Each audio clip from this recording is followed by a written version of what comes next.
Davzia TV here. Today we'll be recapping About Time, a 2013 British romantic, comedy drama film, written and directed by Richard Curtis. There will be spoilers ahead. Tim Lake, Donal Gleeson, begins by talking about himself and his family. He was too tall, too slender, and too orange at all times. Lindsay Duncan, his mother, was not a sentimental person. James, Bill Nye, his father, is a retired university professor who now spends his leisure time reading and playing table tennis. His uncle Desmond, Richard Cordery, was eccentric and likely suffers from Alzheimer's, while his sister Katherine, Lydia Wilson, known as Kit Kat, was free-spirited. Tim recalls many happy times spent with his family on the beach and at home in Cornwall, England. Tim's parents throw a New Year's Eve party, which he doesn't particularly enjoy. He and his friend Jay, Will Merrick, awkwardly walk into a table, spilling beverages and bottles all over the place, including on some of the visitors. Kit Kat joins up with Jimmy Kincaid, Tom Hughes, while Tim is courted by a lovely young blonde woman. When the clock strikes 12 a.m., the woman bends in to kiss Tim, but he shakes her hand instead and wishes her a happy new year. While everyone else is kissing their significant ones, the woman is plainly disappointed. Tim meets with his father in the family's den the next morning. James tells him about a major family secret that his father revealed to him when he was 21 years old. The family's men appear to have the capacity to travel through time. Tim is perplexed and doubts what his father just said, yet he inquires as to how this duty is completed.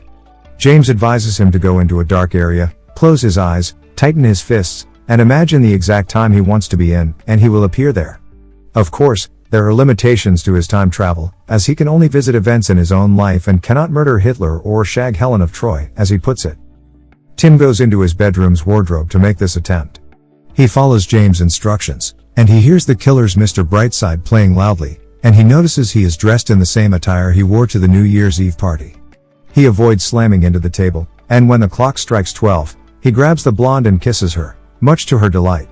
Tim returns to the present to tell his father about his surprise. Tim replies that he'd like to utilize this power to find a girlfriend when he's asked what he plans to do with it.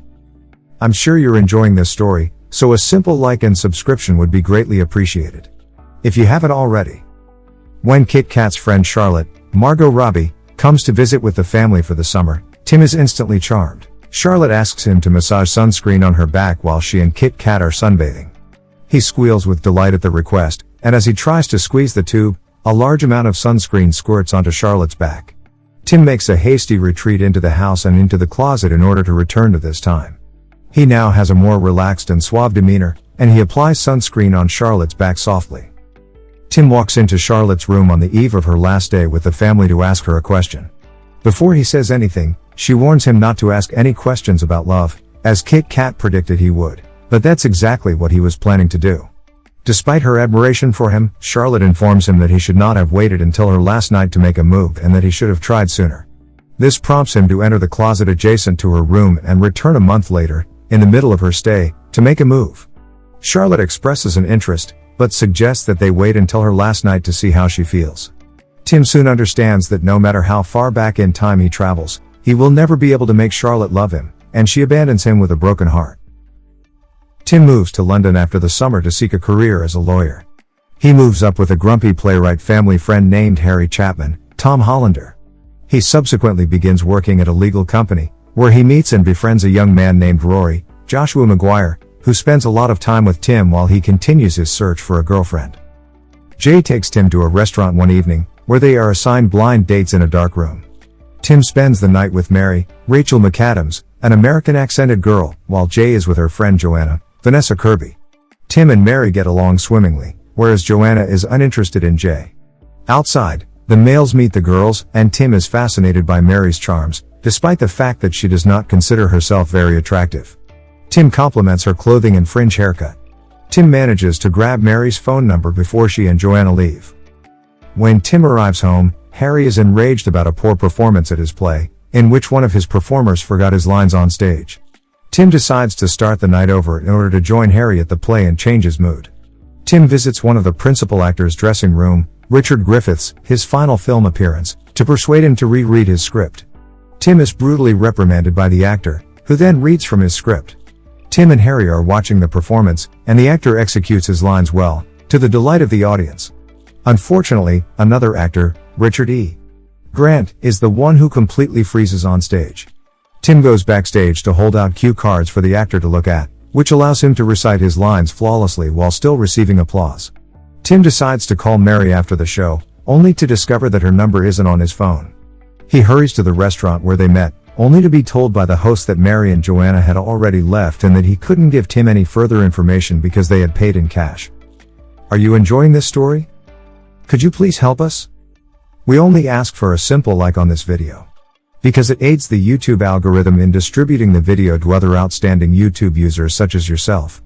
And if you find us interesting enough, you can subscribe and turn on the notification bell to be notified when we upload new films like this one. Thank you for your support. Let's continue. The next morning, Harry reads the paper and finds a good review for his performance, but what takes Tim's eye is an ad showing Kate Moss, who he and Mary discussed when they first met.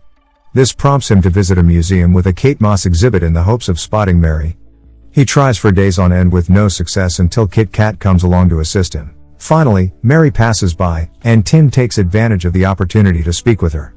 He expresses his delight at seeing her, but she informs him that they had never met. He claims to know her name is Mary, but this simply makes her feel uneasy. He feels ashamed and departs, but Kit Kat persuades him to return just as Joanna arrives. Tim persuades Mary to accompany them as long as he promises her he isn't a crazy or a strange French fetishist. He sits down with them for lunch and discovers Mary has a boyfriend. Rupert, Harry hadn't paid in, said boyfriend, arrives to join the girls. Tim starts interrogating Joanna about how and where they met, which turns out to be during a party she gave at her flat the week before. She even tells Tim the exact location's address, which is enough for Tim to dash into the men's room and time travel once more. Tim arrives at Joanna's party just in time to catch Mary alone by the window. He starts chatting her up, which is awkward at first, but he eventually persuades her to leave the party so they can have dinner together, ensuring Mary never meets Rupert. Tim discovers that Mary works for a book publisher during their date, and the two continue to talk about Kate Moss. Tim accompanies Mary home after dinner and they kiss for the first time. She invites him in for sex, which doesn't go as planned the first time around. Tim goes back in time to try again, and this time it works out better, but he tries again, this time being more assertive and leaving both himself and Mary happy. Tim and Mary begin dating after spending months together at the railway station while a musical ensemble performs a romantic tune as part of their love montage. Mary's parents come to visit from America one day, but she surprises Tim at the last minute as they approach their apartment. She warns him not to publicize their intimacy because her parents are quite strict. When they get at the door, Tim makes the mistake of stating that they do not do oral sex. Naturally, he enters an adjacent closet and travels back in time to correct this, and he shares a lunch with Mary and her parents, prompting Mary to declare her love for Tim. Tim and Rory go to see a play one evening, and Tim observes Charlotte and her friend Tina there, Katherine Stedman. Tim goes to say hello to Charlotte after the show, and she introduces Tina as her girlfriend. This gives Tim the impression that she turned him down because he thinks she's a lesbian, even though she claims that's not the kind of girlfriend she was referring to. He returns to undo this, albeit not before making an error about using the word girlfriend to make someone assume she's gay, when it turns out that Tina is gay, but not Charlotte's lover. Tim goes back in time a third time to fix it, but he doesn't approach Charlotte this time. Charlotte, on the other hand, happens to notice him as he walks away with Rory. She strikes up a conversation with him before heading out to dinner with Tina, only to return moments later to invite Tim to join her while she ditches Tina. They eat dinner together and then return to her apartment. Charlotte begins to invite him in, but Tim realizes where this is headed and informs her that he has to leave. Tim returns to his apartment and discovers Mary sleeping. He wakes her up to propose, but she is too exhausted and half asleep to answer. He travels back in time to hire a jazz band to play music for her and ask her to marry him in a more gentle manner. She accepts and expresses gratitude to him for not making a large public proposal. Tim and Mary pay a visit to Tim's relatives to inform them of the good news. He locates Kit Kat, who informs him that she has been laid off from another job. She dashes into the living room, tackles Mary, and kisses her on the cheek several times.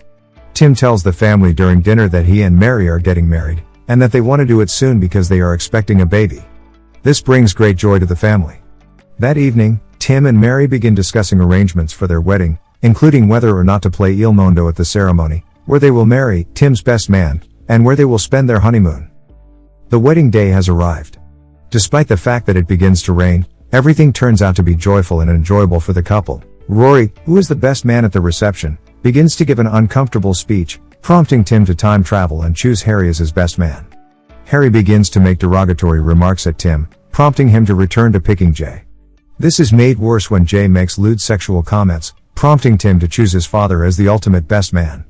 After giving a mediocre speech, James chooses to time travel to give a far better speech in which he declares that he only loves 3 men, Uncle Desmond, B.B. King, and Tim.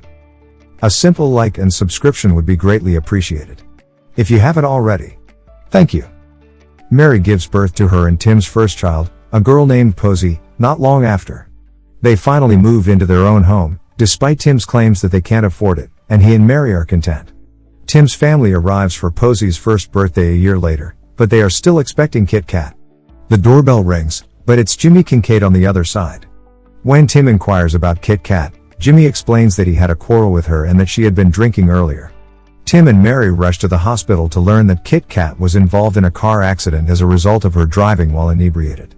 Tim travels across time to bring Kit Kat to his house before she leaves. He takes her for a beach walk to address her about her issues with Jimmy. He then tells Kit Kat about his secret and takes her into a closet to time travel back to the New Year's Eve party, from the beginning of the movie, where she met Jimmy for the first time.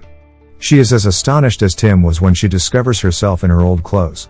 Tim prevents Kit Kat from approaching Jimmy, and they notice him approaching another girl. Kit Kat recognizes Jimmy for the bully he is and walks over to punch him in the face.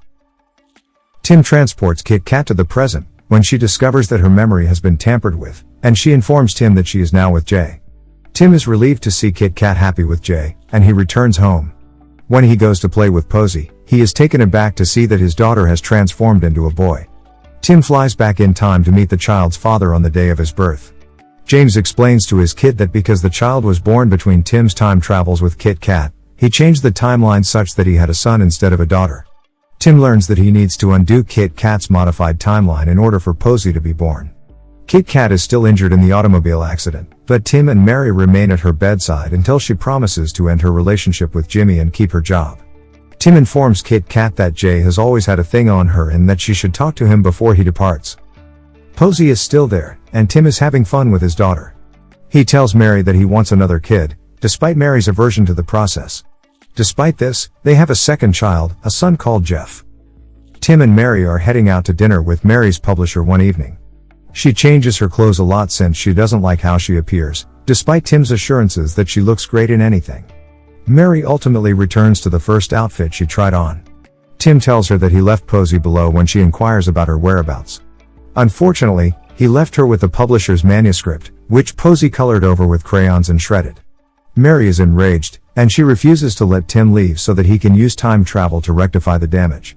When the phone rings, she answers angrily, then apologizes when she realizes it's Tim's mother on the other end. When she hands him the phone, Tim's countenance gets concerned as he speaks to his mother. Tim and Mary return to the family's home in Cornwall with Kit Kat. Kit Kat dashes inside, crying, while Tim inquires about his mother's health. "I am completely disinterested in a life without your father," she responds. Tim learns from Uncle Desmond that James has lung cancer. He goes on to say that the day James told Desmond he loved him at Tim's wedding was the happiest day of his life, and now learning of this news is the worst day of his life. Tim meets with his father and discovers that he only has a few weeks remaining. He admits to doing a lot of time travel in order to spend more time with his family and read a lot of books. He then informs Tim that he has another secret to share with him. Tim recounts how his father devised a two-part strategy for him to enjoy his life. The first section shows Tim coming to work, watching Rory get punished by their supervisor, going to lunch, and going to a successful legal case with Rory, spending the day with the stresses he should be facing. The second element is to go through time and experience the day while accepting it for what it is. He remembers the day with a more positive attitude, even letting Rory to enjoy it. The day of James' funeral arrives. Tim time travels to a moment with his father, informing him that he is on his way from the funeral, as everyone else is getting ready. He takes a seat next to James and listens to him read a chapter from a Charles Dickens novel. After the burial, Mary informs Tim that she wants a third kid, which she refers to as the insurance baby because, if one of their children turns out to be brilliant while the other does not, they will have two happy dummies instead of one miserable one. Tim is on board with the plan, though he recognizes that it will necessitate his father's permanent departure. Tim time travels to see his father every day for the next 9 months when Mary is pregnant with their third child. Tim pays a final visit to his father in the 9th month, just as Mary is about to give birth. They play table tennis, and James inquires about his remuneration. Tim says he'll kiss him, and James deduces what this means based on the expression on his face. Tim kisses his father, and then the two go into a dark realm to journey back in time to a time when Tim was a child. He spends the day at the beach with his father. Tim and Mary's third child, a girl called Jo, is born. Kit Kat and Jay have also married and given birth to a child. Tim has concluded that he can now spend his life without using time travel because it is great as it is. While he goes to take his slightly older children to school, he kisses Mary as she sleeps in bed. Most of the other characters, Rory, Harry, Tim's mother, Kit Kat, Joanna, and others, are shown enjoying their life one day at a time at the end of the film. The end of About Time. Check description to watch this movie on demand platforms. Thank you for your participation in this community. I hope we were still able to deliver with this story. Let us know what you think of this story. And if you aren't already a part of this family, please subscribe to this channel and turn on the notification bell to receive videos as soon as they are released and to be eligible to win a variety of prizes from us. Check out the movie that is currently on your screen. It's also a fantastic one. Davzia television. Do it, click it. Do it. I'm looking forward to seeing you. Check out the story that's currently on your screen. It's also a good one. If you aren't already a member of the family, you can subscribe to this channel for more fantastic stories like these. Hey! Thank you for your ongoing support. It is greatly appreciated. We'll see you in the next one. Davzia TV.